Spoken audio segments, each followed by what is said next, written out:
Congrats, you made it to the end. If you want to continue to freshen up your day, you can watch us on Fresh Living every Welcome weekday to another on episode CBS of Fresh Channel 2 Off the in Set. Utah I'm Brooke Mangum. at And I'm 1 Kari o'clock. Hawker. You can also watch us Brooke, on our YouTube we have been channel, in Utah for a PUTV, long Fresh time, and I Living, would and say follow I us love on living social here. media. I do. We We're will see you homegrown. We're next locals. week. I know you don't really get that very often, right? No, we've been here a long time. And do you feel like you've done everything in Utah?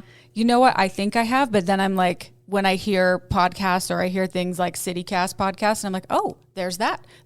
I didn't know that. You're exactly right. I feel like I've done everything, and then I realize I haven't done nothing. Yeah. There's just so much to do here in Utah, and it can be overwhelming for you to sort through everything. But the good news is you don't have to. You don't have to. And that's why today's podcast is for you. Should we give it a listen? Let's do it.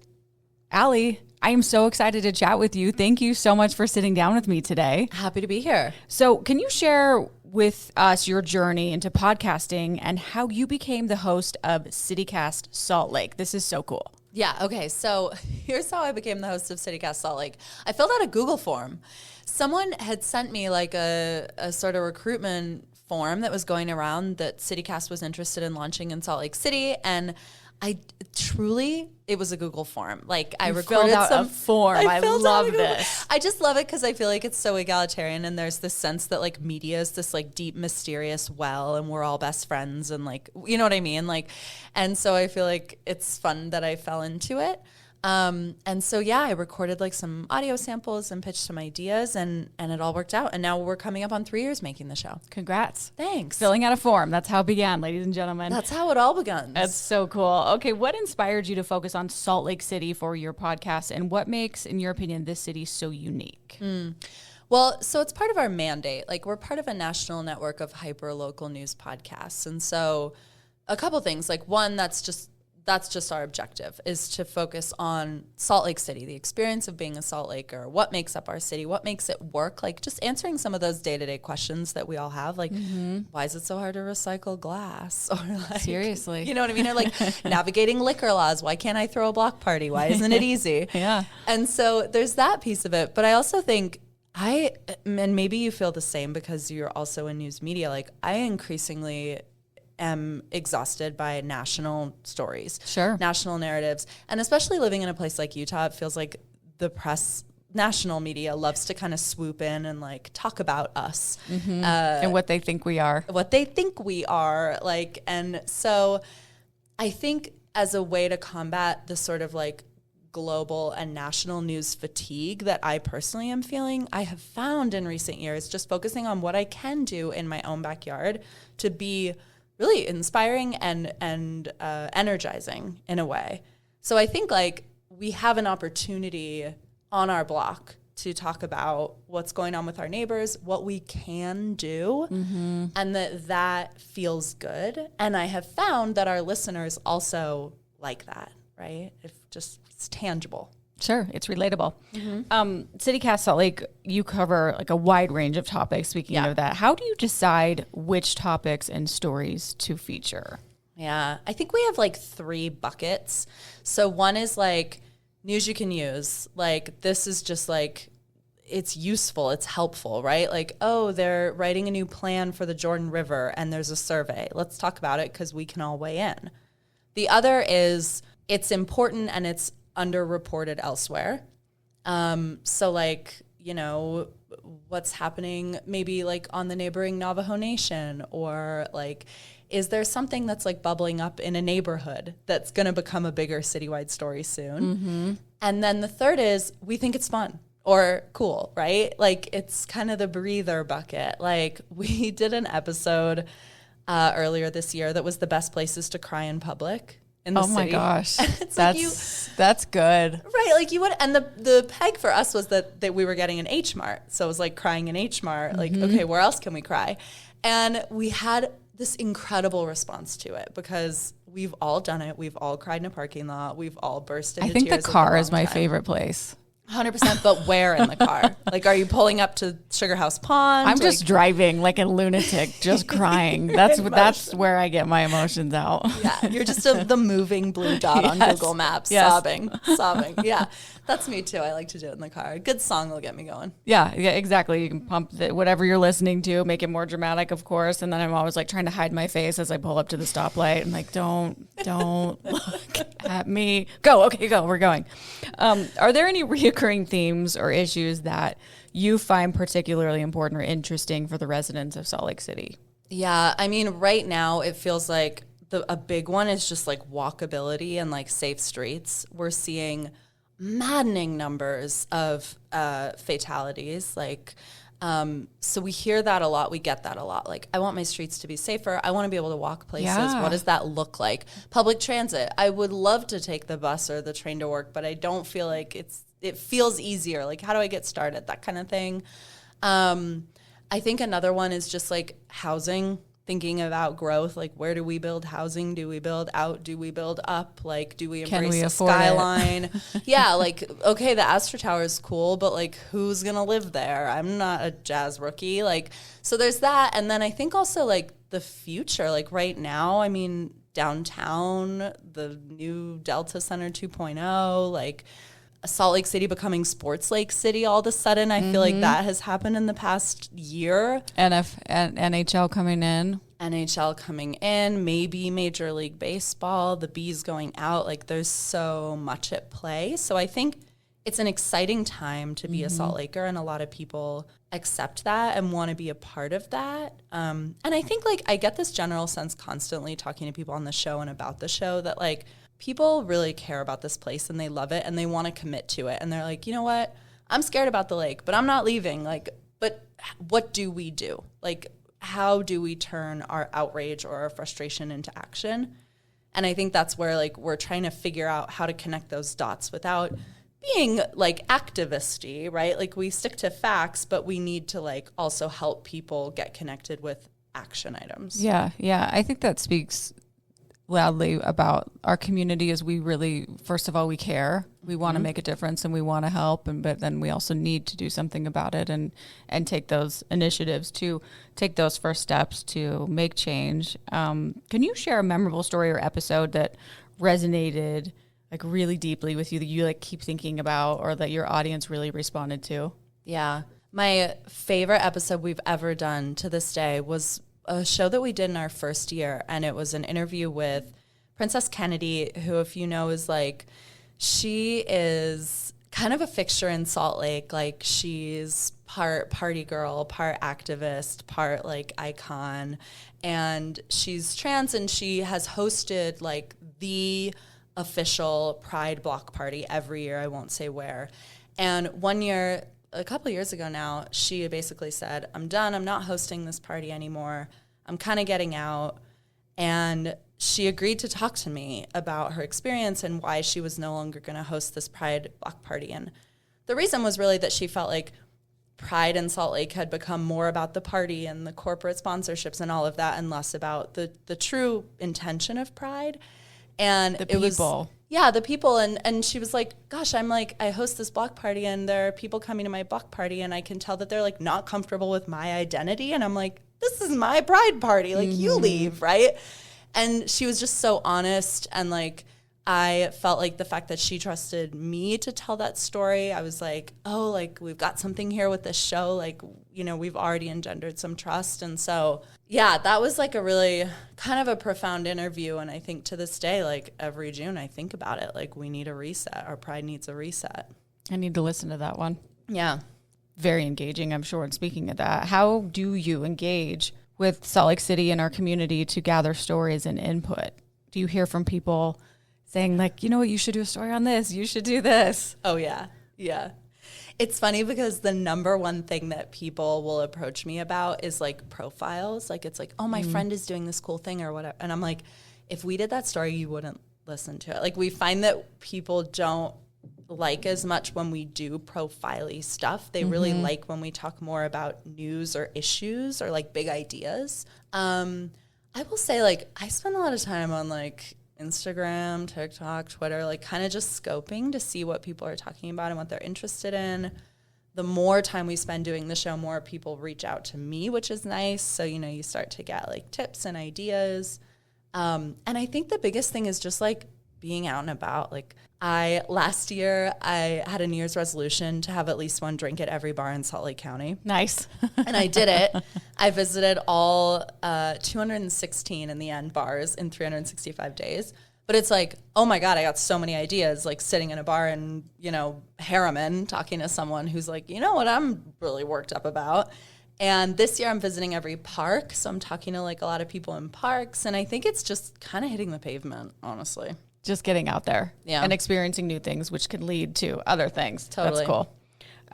What role do you think local media and podcasts like yours play in like fostering a sense of community?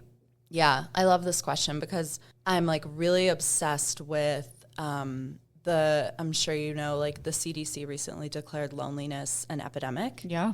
And I think that podcasting is kind of an opportunity to think through loneliness. Like there's this notion that like when you're listening to a podcast, you kind of get to be in the room without the pressure of being in the room. So if you're like not a super social person or if you're shy, like That's you still true. have these like friends by proxy or whatever. That's a really good point. Yeah, and you can like, most people I know listen to us when they're like washing dishes or vacuuming or whatever. They're multitasking and it gives you that sense of like maybe not even comfort, but maybe just a little bit of community without the expectation of having to like be talking yourself, right? So as part of that CDC study about loneliness, there was this piece in there that 16% of Americans feel very attached to their community. I think that number is maddeningly low. That's like, low. Really low. 16? Really low. 16% feel very attached, very connected to their community. And so, okay, like how can we as local media use our platform to think not just about what information people need to be hearing, but also the like isolating implication of that sort of like information diet. Mm-hmm. And like, how can we also supplement it with community building? So that to me is like kind of the thing that I think we should be exploring now in the next however many 20 years of media, thinking through like the growing distrust. Like, okay, can we offset that by like building community? Let's match it a little better. Around these outlets. Yeah, that's really good. And I'm sure you have your hard days on podcasts and it can be tough. What would you say are some of your biggest challenges in producing CityCast Salt Lake?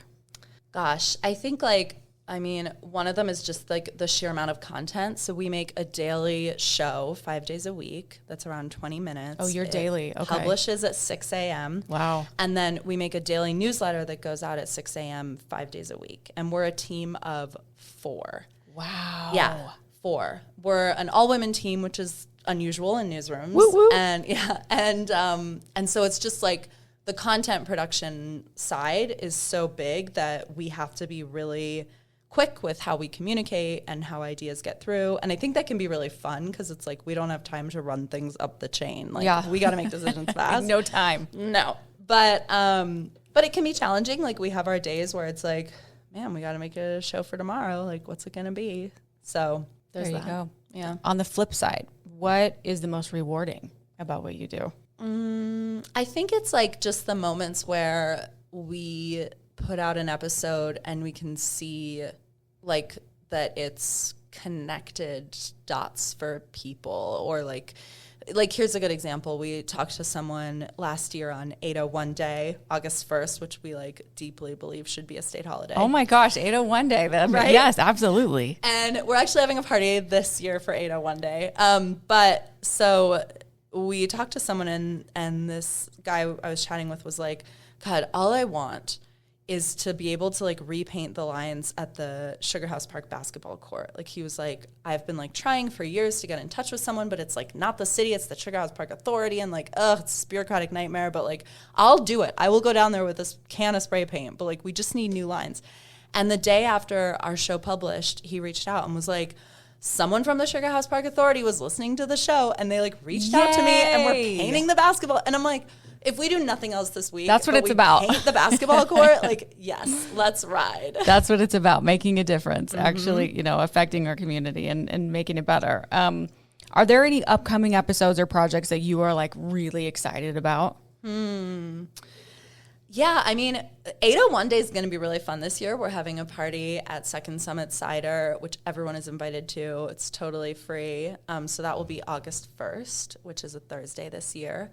I am visiting every park in Salt Lake County this year. So you can go to saltlake.citycast.fm/parks and see some of my reporting from different parks. That's so cool. Parks with weird stories and like the best splash pads and all that kind of stuff.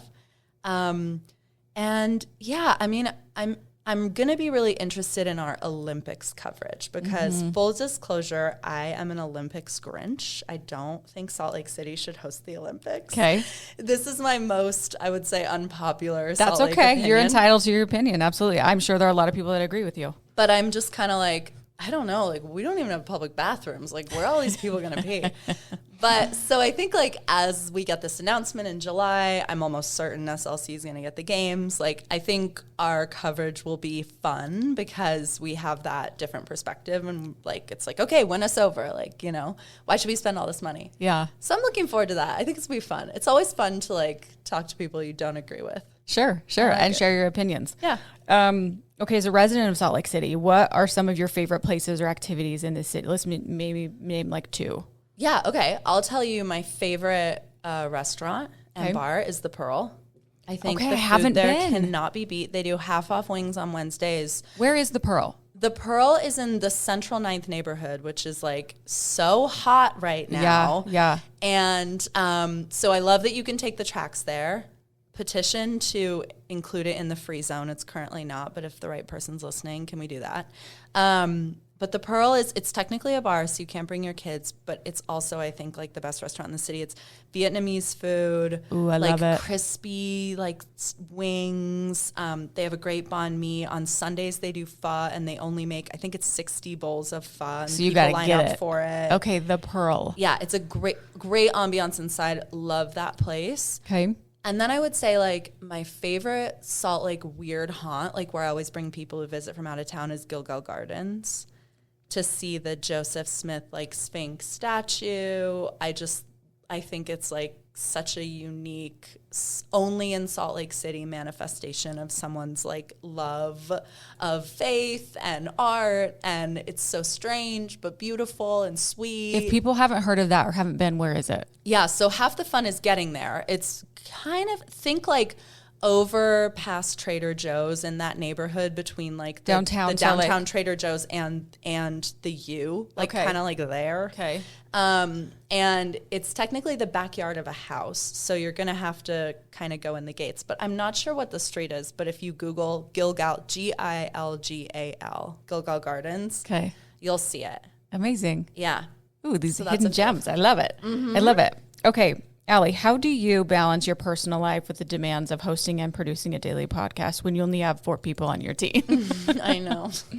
I don't know that I do. I'm working on it. I think one piece is just like trying to not be a perfectionist. It's hard when you create something or you're part of building something not to feel emotionally attached to it. Sure. And then at the same time, it's like that feeling that like it's a part of you is, I think, what can make the work really great and really exciting. Mm-hmm. But then you get to a point where you have to really level out and be like, this exists beyond me. This will have a different host one day. This will have, like, this needs to be fully formed. And I have to let go at some point. I have to let go, yeah. And so, like, not everything needs to be looked at by me or whatever. And so I think just slowly being able to, I think part of it is just like having a great team and having colleagues that you trust. And so you're just like, they've got this, we've got this. I can go on vacation, they can go on vacation. Like we have the systems in place to get this done. But I think I also always want like the community feel some ownership over the show because that will help it exist forever, right, whether or not it's me, right? And that in and of itself can also like blur boundaries because people love to give feedback. So I got really good advice once from our chief content officer, and she was like, when people give me feedback and like it's harsh or negative or whatever, which I think like when you're in media, that tends to be the thing that seeps into your consciousness the most. She's like, I like to read it, and then I think, if they're right, what would I do about that? And then I forget about it. and just let it go. I think that's really sage. Yeah. I like that advice. Okay, speaking of advice, what would you say to someone looking to start their own podcast? Hire a professional. Okay, there you go. Next question. Done. Hire Check. a professional. It's Okay. so much more work than you think it is. It's worth it to have it sound good. There's tons of talented people who can make your podcast for you. Hire them. A lot of people that know what they're doing. Is there anything else you'd like to share with our listeners about CityCast Salt Lake or about yourself that we didn't cover? I don't know. I don't think so. We covered a lot. I think I would just say, like, check us out. Like, give it a shot. I feel like it's a big ask to ask someone to try listening to a podcast because we already have our faves. It's like trying to introduce a new sitcom to someone's life. Like every time someone tries to ask me to watch a sitcom, I'm like, is it The Nanny? No, I'm not watching that. But I do think, like, give it a shot. There's not a lot like it in Salt Lake. I think we do a great job. And so, listen on your next commute and you might get hooked. You probably will. Okay, we like to wrap things up with the Fresh Five. This is where we get to know you a little better. I'm going to ask you some simple questions. You just say, like, the first thing that comes to your head. Are you ready? Yeah, it's like a Rorschach. Okay, I like it. Ready. She's sitting up tall. She's ready. Dog or cat? Oh, cats are scary. Dog. Breakfast or dinner? Breakfast. Movie night in or movie night out? Out. Bucket of popcorn. Nail art or no? Nail art. Cute. Love it. She's got the prettiest nails. I was looking at her nails the whole time. What makes you smile for our last one? Oh, like a really, really dark joke. I like you. You're a lot of fun, Allie. Okay, where can we listen and follow you and all the things? Okay, so you can listen to CityCast Salt Lake anywhere you get podcasts, whether it's Spotify, YouTube, you name it. Our website is saltlake.citycast.fm. I'm on Instagram at CityCastSLC. That should do it. There you go. Give it a listen. Allie, it's been so fun to get to know you and hear more about CityCast Salt Lake. Thank you for joining me today. Thanks for having me. And thank you for listening to another episode of Fresh Off the Set. Please rate, review, and subscribe, and we will see you next week. Congrats, you made it to the end. If you want to continue to freshen up your day, you can watch us on Fresh Living every weekday on CBS Channel 2 in Utah at 1 o'clock. You can also watch us on our YouTube channel, KUTV Fresh Living, and follow us on social media. We will see you next week.